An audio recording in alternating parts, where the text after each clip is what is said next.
Welcome, everyone. My name is Jennifer England, and I'm here in Yukon, Canada, in the far north. And I'm thrilled to introduce this wonderful conversation between two incredible humans, Brother David Steindl-Rast and my father, Dr. John England. And I want to just give you a brief context for the inspiration for this interview. As a young teen, and then in my 20s, I had the opportunity of spending a number of field seasons of the summer in the high Arctic, first with my father and then with my now husband on Ellesmere Island right across from Greenland, and really became in love with the North and with silence and wilderness in a deep way that settled in my heart and really inspired a spiritual journey for me that is woven through my entire life. And as I grew, I discovered people like Brother David Steindl-Rast in my 20s and 30s, and then realized in speaking with my father that they had actually lived together on and off in a trailer just in the mountains west of Boulder in the mid-1970s. And so over the last few months, I've had this calling to host a conversation between the two of them, because for me, as lifelong spiritual friends, they have this incredible positive orientation to the world. Brother David, through his work of grateful living, and my father, from the perspective that spirit and science are connected, are interdependent. And so in this conversation, we explore some incredible themes of that really focus on orienting around how do we bring an aliveness, the idea of hope, not that everything's going to work out perfectly for this human species, but how do we bring an orientation towards aliveness and the possibility of surprise. And for me, this is an enlivening conversation that brings me so much gratitude and appreciation for the wisdom holders in our midst. So enjoy this conversation. Let me know what you think and enjoy. Welcome to both of you, Brother David, wise human, a convener of interfaith dialogue, and the co-founder of the network, the founder of Network of Grateful Living. And John England, a scientist in climate change over 50 years, an Order of Canada recipient, and two lifelong friends, kindred spirits. Welcome to you both. Thank you for being here. Thank you for inviting us. Thank you, Jennifer. So what is it like to see each other for the first time in 40 years? Marvelous. How does it feel to you, John? Yeah, it's like we are out of time. That we know each other, and the time between is irrelevant. It's just we're as close as ever. I look in your eyes and I see the person that I so enjoyed being with and know is walking such a courageous and wonderful path. Same here, and I don't feel that any time has passed. I know it in my head, but when I meet you, it's like we had seen one another yesterday. Oh. Yes, yeah. And that's, to me, the power of the underlying spirit that everyone needs to learn to share. So it's that so... level, there's no time. Yeah, precious. So, because Brother David, I can remember when we were in that little trailer. That was so fun. Yeah, go ahead, Jennifer. Sorry. The trailer. What did the seed? I'm really curious. What did the seeds of your friendship sow, so that you've taken it into your life's work? The friendship, the seed of the friendship. I don't know what you mean by seed, but usually when people become friends, they recognize in the other, how can somebody be so much like me and at the same time so different? And that is very exciting. In one sense, this is me, because we are all one self. And on the other hand, uh, how interesting that this can be so different. That's how I experience when I become friends with someone. Yeah, and I would say very similar. I think love is irresistible when you share such a strong burning foundation. And David at that time came into Boulder, Colorado, carrying a very bright torch of the human spirit, which I immediately connected with, and we became friends and spent time in the mountains together. That was a nice time. Wonderful, wonderful memory. And humor, openness, friendship, huge. So, Brother David and John, so many people right now are feeling the overwhelm of climate change and global warming. And not only now we have a pandemic and challenges with democracy. So young people are feeling so much fear. And I'm curious about what you'd say to those people about hope. Brother David, go ahead. Please go ahead. Okay, what I would say is we must understand that we're not in this alone, we're in this together. We should never underestimate the generosity and goodness, the residual goodness in the human spirit. And I think that evolution never goes backwards. And we are all comprising this one big roar of life going forward. And yes, it could hit a brick wall if we were indifferent, but there is a goodness and a wonderfulness and a power and a warmth and caring within the human spirit that I think has all the capacity to meet these issues head on and transform them. And I think we should have trust, we should have hope, because there is nothing we cannot do together. And while you focus on what we can do as a human family, and I wholeheartedly subscribe to that, but what we could also focus on nature and trust that nature will have its own way if only we stop interfering. But nature is very creative, and we can trust that nature finds ways. However, I want to go back to something that Jennifer said. You mentioned, Jennifer, there is so much fear among young people. I want to make a very important distinction between fear and anxiety. Anxiety is unavoidable in life, and especially when we look at issues like the ones we are now discussing. Anxiety is the natural response to it. However, fear is something different from anxiety. When we get anxious, we have the choice to either become fearful or to trust. Fear says no, no, no, no, and puts out its bristles against this anxiety. Anxiety being something like a very narrow path through which we have to pass through. However, when we say, I trust, I will get through somehow, the anxiety doesn't go away, but we do get through because life always brings us through. We can trust life. We even came in this life through a very narrow birth canal, and at that time we still had without thinking, the instinct to just go through and trust. It's not really trust, it's instinct. But later on, we have to do the same thing, but now with free decision. I will trust life.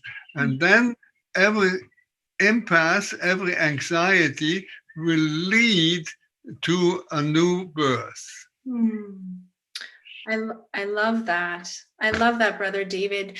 Can you both tell me a little bit about maybe a little story from your life that helped you really trust, to make that choice to trust and not work through fear? Because you've lived a long life, both of you, through very difficult things, and would really welcome a story that might illustrate how you've trusted, where you lean into trust. Now, what helped you, John, to become trustful? I was thinking of a story just now.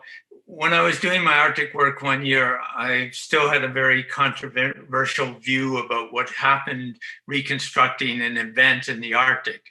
And I was working for many years on an island that's bigger than Belgium, and we were the only people on the island.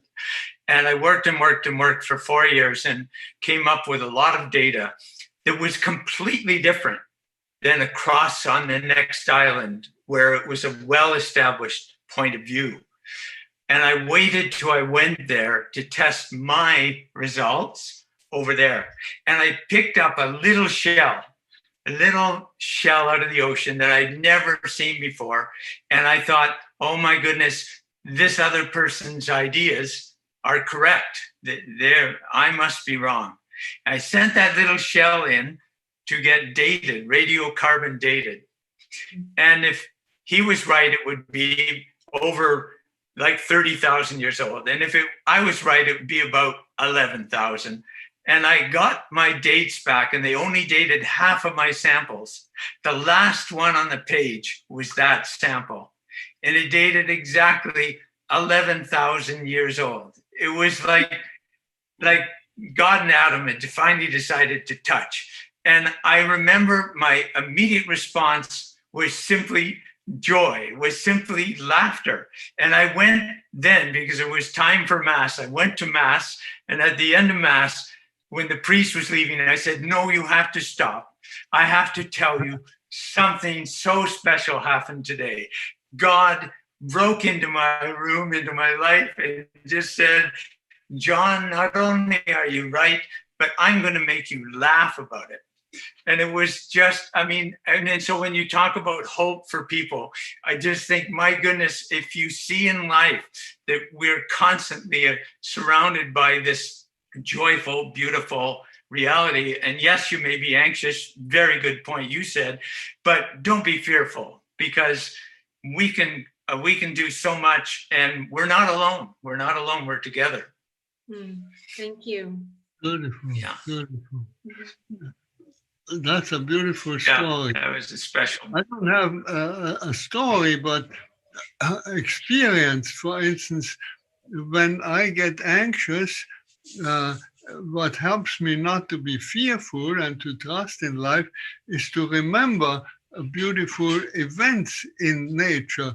Right now, for instance, here in this house, under the eaves of the roof, 2 falcons are building a nest. There are so many birds around here, you wouldn't believe it. Cranes are in the tree every night and mess up everything underneath.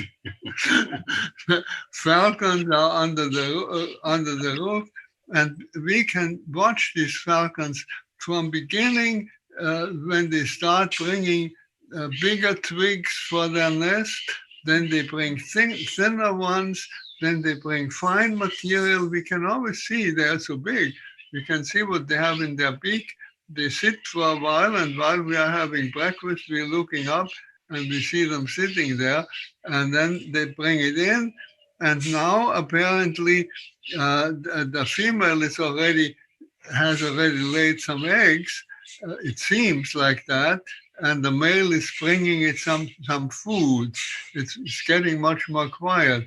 But when I think of the mystery of nature, how do these birds know, first of all, build a nest before they lay eggs, and then to know first to bring the big sticks and then the smaller ones and then the soft material. Just one minute detail here. Even who am I? I couldn't do anything. Even with my own body, I wouldn't know how to digest. I wouldn't know how to breathe. I wouldn't know how to make my heart beat. Nothing. Nature does it all. So shouldn't I trust? Yes. Yeah. Oh, Jennifer, can I tell Brother David about Bob the Wolf? Yes. Because Brother David, I can see how much you've always loved nature. So I was up in the Arctic and I had a student.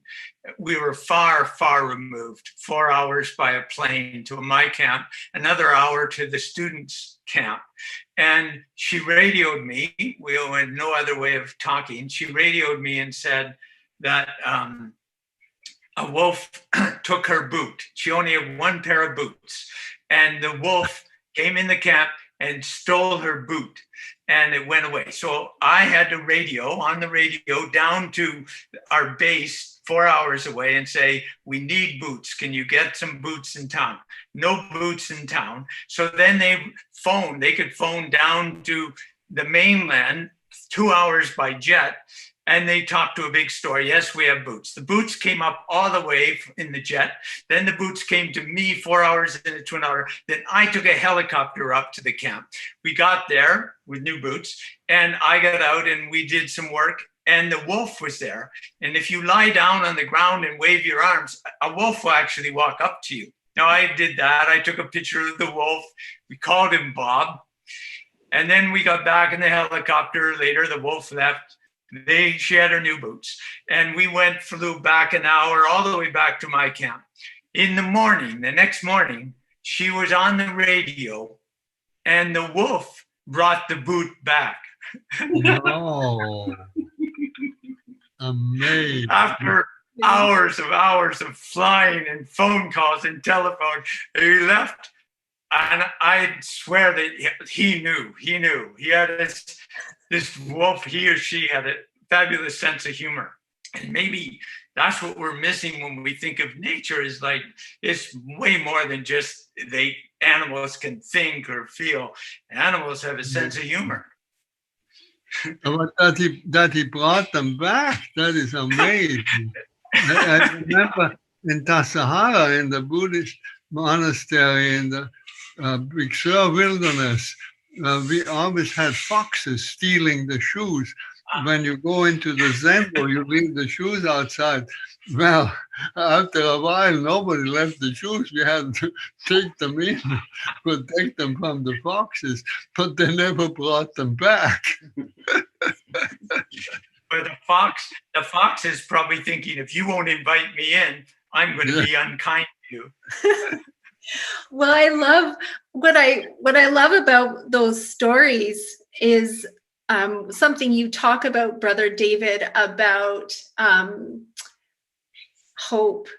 And it's not that our hopes is for everything to be okay, for our climate to stop warming, or for the wars to stop, or for polarization to cease. I mean, we want all those things, of course, but it's this opening to surprise. Yes, there is a great difference between these hopes that we have, because we can always imagine what we hope for. Otherwise, we couldn't hope for it. But hope in the religious sense, in the spiritual sense, is openness for surprise and over the unimaginable. And that is really what we need to cultivate also in the present situation. We should have clear hopes and work towards them, but when they are shattered, our hope should not be shattered, but we should say, oh, well, that did not come about. Life has other plans. We are open for life's plans. Life has intelligence in it. where would we have it from? Yeah. Yeah. Where would we have it from? We acted it, we invented it, or bought it, or built it, or something. So I love that. I have another story, David. When I was talking about hope and difficulty and challenges, I was at a meeting in Brussels, and we were talking about the melting of Arctic sea ice and the disappearance of polar bears and glaciers and sea level rise and all these things. And at the end of the meeting, 40, 50 scientists, at the end of the meeting, one Italian, got up and he said, I've got to drive back to Florence. It's my 6-hour drive. I am miserable. I've just heard all this horrible, horrible calamities. And he goes, can anyone give me any hope? It was a beautiful question. And true to form, the scientists all, like, everybody started looking at their shoes, like nobody wanted to say anything. And immediately I thought, I know what I will say to you. I went, think of Jonah.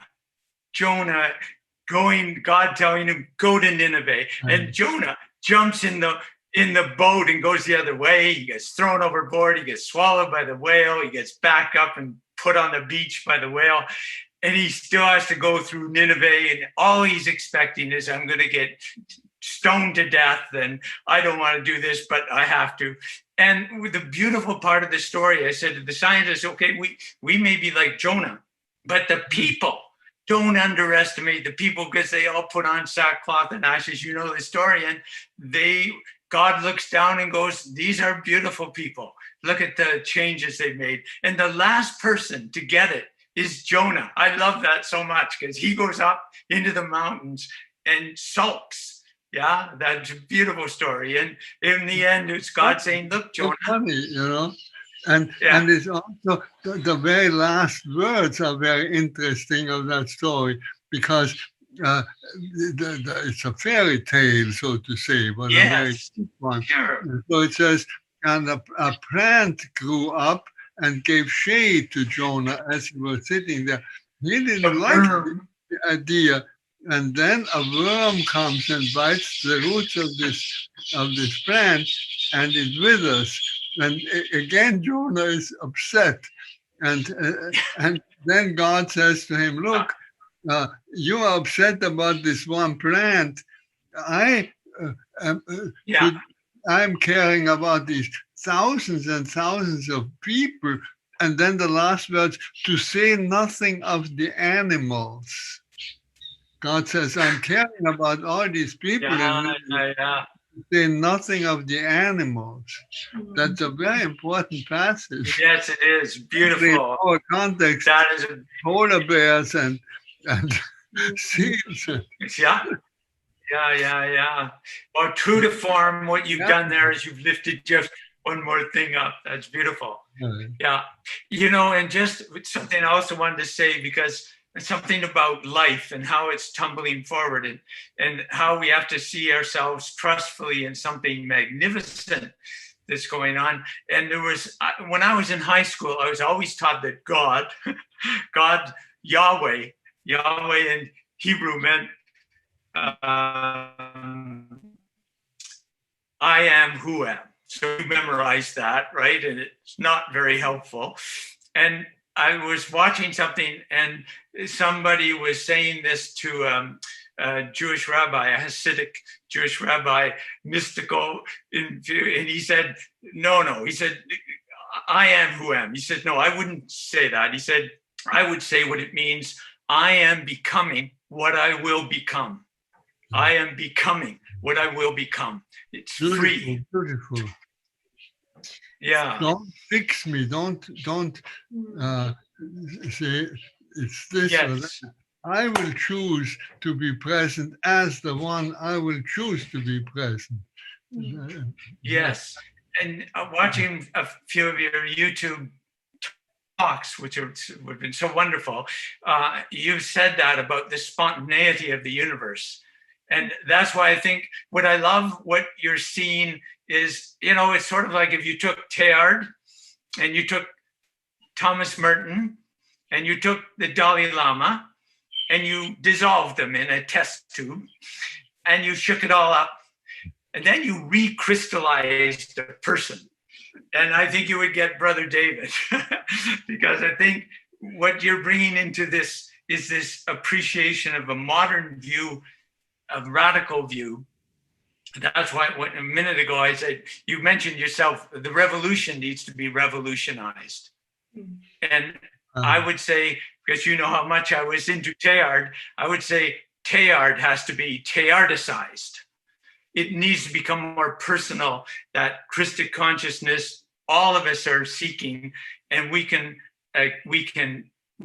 access it and transform this world unbelievably. And I think you've been speaking very clearly about that. So a bit of a tangent, Jennifer, but I just wanted to say that to my dear friend here. Thank you, I appreciate it. Well, what I love about both of you is that in different ways with climate change and the fear around climate change, and John, you've really maintained this orientation to the creativity of the human spirit. And so I began with a question around fear. And so I want to really ground the incredible emergence of creativity of young people and the emotional intelligence that has evolved over the last even 100 years. You can see the humans, the consciousness rising on the planet. And so how do we, for young people, yes, we have the anxiety, and you can hold creativity. You can hold those intention and use that in order to generate connection, use that to deepen our listening. And yes, we get tired. I think what some people are saying is, but I'm tired. I'm tired. It's not working. And as you say, Brother David, to what John was saying, yes, we sometimes want to fix things. Yet, how do we live in a way? No. I'm not saying we don't want to fix things, but we can fix them with trust that even if our ways of trying to fix them, it's not, it's a different kind of fixing. You are listening. It's more a healing, when you're fixing some electrical connection, the connection isn't telling you what to do. You have it in your head and you know what it should be, and then you do it. That's not the way to fix. That's why we shouldn't even call it fix. We should try to heal it. And healing is possible only when you listen to the person or to the animal that you want to help to heal and what it needs. The listening comes first. When you're fixing an electric contact, you are not listening first. You have your own ideas. Yeah. So this listening is the important thing. And nature tells you what it wants. But it is also extremely important to have scientists like John who analyze the thing very clearly and say, these are our priorities. One of the things that I would encourage young people to do is really, really look carefully at the priorities. For instance, with the whole climate change and with everything that goes wrong on this planet, it all hinges on overpopulation. And that is so unpopular a topic that the young people never talk. I never hear young people speaking about overpopulation. That is that is the root of every problem. Every problem. Wouldn't you? I mean, I would like to hear your take on it, John. But to my mind, that is where the whole thing starts. Yeah, I think that's quite a huge. Yeah, I think you're right. I was trying to. Then I would like to try to maybe ground that as well a little bit more into saying, the young people have to see all of us. I love, Jennifer said evolution recently is it's clearly accelerated. I think if you can't, if you don't believe in evolution, as I say, talk to a 9-year-old. Look at the way the young people have formalized so much. It's not what you do or your awards or whatever. It's who are you as a person? Don't tell me what you do. Who are you? And I think they've deformalized. You used to see somebody on television telling the news with a tie on and a suit and everything. And this has all been just swept aside. And I think what the young people really have to see too is that, the idea that just the metaphor of a mystical body, that the whole world is a body. And if anyone is in pain, everyone's in pain. And if one person is, quote, enlightened, the only way that person could sustain their enlightenment is if everybody shares and sees it. If everybody doesn't see it, no one person can, I think, sustain it. So to get ourselves there, it's basic, as you well know. To free yourself, you must free everyone else, and you must live for everyone else. And anything else, individual against individual, nation against nation, is a complete hopeless fabric. It's a contradiction inherent. So young people have to see how powerful they are, and that they could co-create, because evolution is accelerating, and it's them, us. That image or term of the mystical body is extremely important. And it is something that, although it is very tied up with Catholic theology, but it's just the very word, the mystical body that we all are, that is something that is quite understandable to anybody with goodwill. And it must include not only humans, obviously, but where do you even draw the line? Within ourselves, there are all these billions of living beings that digest our food and that work in our body. Where do you draw the line between humans and animals? And the animals, the plants, the lifeless creation, everything is part of that mystical body. And we are together, one body, all together. We have only one self. There are many, many I, very different each from the other. But self is only one. Great self. Yeah, I loved your description of that. The great self, all the little I's are part of that. And to realize that, I think this is a metaphor. The mystical body is a metaphor that young people can easily identify with. And I think that there's a caring amongst them.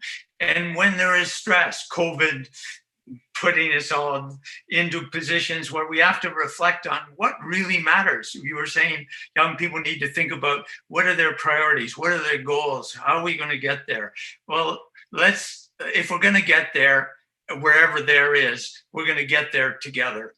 And I think the sooner we start to affirm each other, stop worrying about the differences, LGBTQ, fabulous, everything going forward. People like, who am I to judge? As Pope Francis says, let's get together and find our commonality. And then with trust, as you were saying, build on it. And I think that's what I like about it. Oh, Brother David, your beautiful idea of a network, and I think we're still sometimes wrestling with the pyramid of power and domination.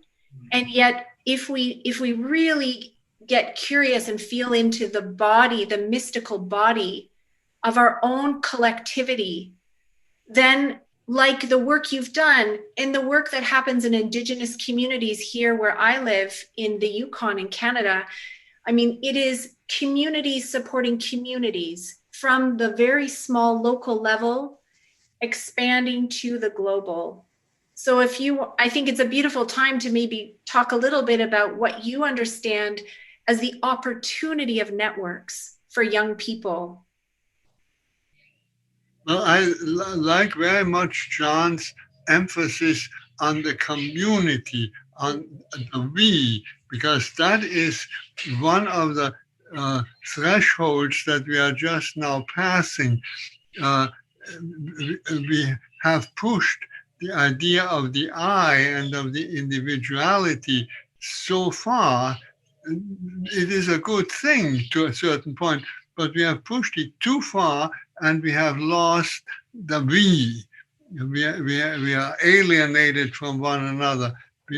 We must not lose the good that we have achieved in liberating ourselves and being individuals and free, but we must combine it now with thinking of together, of the whole, well, not only the human family, but the whole family of living things as being one.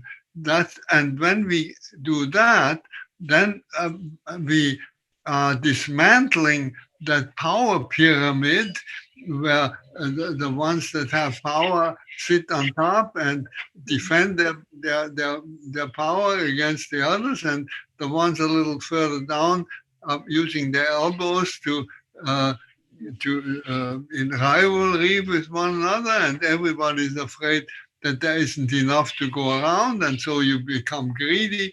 We can transcend that by non-violence, because if we all one, if we all belong together, why should we fight? Cooperation instead of rivalry, and sharing instead of greed. And we are just at the point to getting there. The more we think of we instead of I, not forgetting the I, but there's no danger that we forget it anyway, but thinking of the we. Yeah. Oh, I want to jump in here so much because exactly what you're saying. I worked in the Arctic for so many years, very far away from communities. And for 30, 40 years, life in a tent. And I finally came down into an area where there was an indigenous community in Nuvialo. And the first year I went out, I took two young lads with me who were raised on the land with their grandparents. They were given to their grandparents and lived with their grandparents who grew up in the 1800s. Anyway, I wanted to see what would it be like for me to be on the land with these people. And all we did was have fun. We had doing the science. Great, we did the science. We'd get to the tents, a storm would come up. One of them would look to me and say, "John, tell us a story." And we would tell stories for hours and hours and hours. And I realized that at the end of all the work I'd done for 3 or 4 years working with community, I realized that all the science I'd done, it was wonderful and it was inspiring. And it's like having a time-lapse movie of the Arctic in your head, frame by frame. Every piece of work you've done is a frame, and you let it run and you can see the Arctic unfold. And then I think when I came into community and met the people who lived there and shared with them, it was like the transfiguration in a way. It was like everything changed, and it was like suddenly there was a blessing on all that I had done that became entirely meaningful in the conversation with somebody in a little community leaning up against the side of a house and telling a story. Mm-hmm. And I realized you cannot take any of this apart. Science, and in Canada, something special is happening. The scientists have always thought, well, what do we need to talk to the community for? I have the PhD. They're just, locals. And what's happened now is it's become a requirement to get along. And now it's more than a requirement. It's realized that it's igniting and enlivening, making the science meaningful, because the science cannot be separated from community. Community can't be separated from anything, Yeah, beautiful. We have come to realize it. Life brings us to the point where we either realize that or we are blind. Yeah. This is your gratefulness. This is this beautiful, grateful living, as you've refined gratefulness into grateful living. It's just suddenly realizing you don't even have to put a word to the emotional fullness that you feel, other than saying, this is what we're supposed to feel like. this is how we are supposed to be motivated. And this is what we're supposed to share, you know?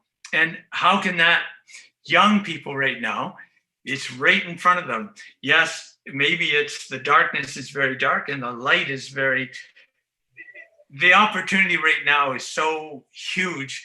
And I think I think the young people are, it's like an animal. Say a polar bear can smell you from 10 miles away. I think the younger people can sense something remarkable that's still within their grasp. Beautiful. Yeah. I feel like this is a wonderful time to bring our conversation to a close, because I feel like you've touched on this incredible spontaneity and opportunity that comes when we meet each other without the ego, without the power guys, without our backpacks of all our awards or privilege. And I think of that beautiful description of the birds, Brother David, and Dad, the Bob the Wolf, who are just building stick by stick these moments of care, and for us to behold the beauty of what's unfolding before us. And to me, what a beautiful reconnection for both of you to have this story of your friendship cross many decades and cross over different faiths, cross over science, cross over countries, to really illustrate this incredible openness of joy that just bubbles forward, that we all have access to. Thank you, Jennifer. Yeah, David, I have to tell you one last story. Because stories are so fun. So I was 1 year in the Arctic. 1971 was so magical. It was about the time you and I met, 71. And I had found a note from the explorers from 1875. I had walked up to wildlife. Wolves had walked up to me. It was amazing weather. The silence was enormous. It was just, everything was thoroughly magical. And the very last night, we sat in the tent, my friend and I, and we said, the only thing we haven't seen or experienced up here is a weasel, a little weasel. And as we were talking, he said, I'm going to bed. He went to bed. Like 5 minutes later, I see something move out of the corner of my eye, and I thought, oh, it's another fox or a rabbit. It was a weasel. And he was leaping around. It was so fun. Fast forward a decade later, I have another amazing year, amazing experiences. Now I'm up on top of a little mountain. I'm looking down at a historic site where the very next day, which could be the 100th anniversary of this explorer coming to this spot. And I was up telling them how magical it felt. And I was telling them about 1971. This was 1981. And I told them the story about the weasel. And I hadn't seen one since. And as I was finishing the story, a weasel popped up out of the rocks right beside us. And I went, this is not coincidence. This is not coincidence. All experience these coincidences, and they should also be for us an encouragement, because you show us how everything hangs together with everything. It's life tapping us on the shoulder. Life is tapping us on the shoulder and saying, this, you have meaning. This is, you have meaning. This is, and in fact, in the greatest meaning I think you could take out of the whole situation is humor, is laughter, is amazement. Thank you for your stories. They make everything come alive. Oh. And one of the things that I think is good to hear, to say to young people, is that, you know, you might sit there and feel like you're overwhelmed and life is headed for the rocks. But one of the young novices came to Thomas Merton and said, I can't see the Christ in myself. I can't see the Buddha in myself. I can't see something beautiful in myself. And Thomas Merton, as you know, he said that wonderful reply. He said, all you need to do is see the Christ in the other person, and they will see the Christ in you. And I think that is such a beautiful way. If you want to see enlightenment, take that speck out of your eye, or the log out of your eye, take the speck out of your look in and find who you are in the other person. Beautiful, beautiful. And that will bring us together, and only together can we do anything that will So help. it's still not too late to go to the Arctic. We can still do this. I'm looking forward to your book about living in a tent for 40 years. I'm looking forward to that. I do have a passionate belief that one day, to me, heaven would be the world made brand new. And when it's made brand new, you and I will go to the Arctic, and we will be outside of time. And so we will be able to go to where I saw the first weasel, and I could take you to see where I saw the second weasel, and we could have 1,000 years in between. It wouldn't matter. Now, your stories about the Arctic already 40 years ago were so alive that I have been living in the Arctic whenever I wanted ever since. I've been there very many times. Oh, that is beautiful. Well, I think we've communicated them, whether we're in the same space, right? Whether we're in this, you're in Argentina, I'm in Canada, whether we have Zoom or we have spiritual Zoom, we connect implicitly. And I've carried you in the same way.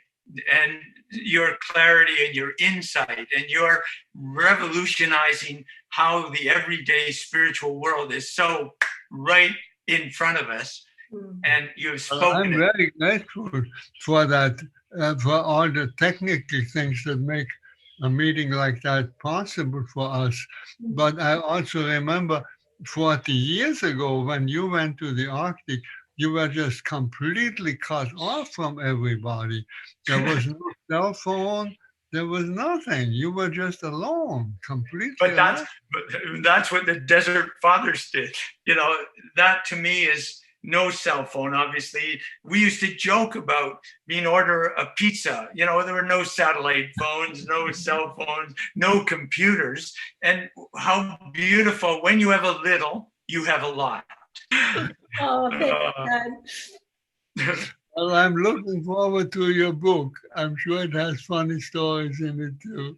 I would love to come, even if it were an afternoon of storytelling, because storytelling is celebrating closeness, celebrating friendship. You let that inner part of yourself, as you say, that silent inner part of yourself comes between the words, is delivered over to the other person. We've never had any trouble with that. Many words go back and forth regardless of the silence. Thank you. Thank you so much to both of you for sharing this very, I would say, active, a light, on fire, rekindling of spirit, and showing and sharing with us some of the ways in which you model and live the trust in hope, in surprise, in connection, and becoming.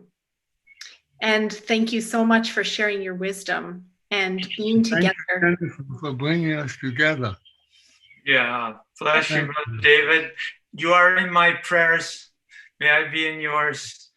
I will send you the Arctic. You send me your wisdom. Thank you. Yeah, bless you. Thank you. What a gift. Thank you so much. Oh, God.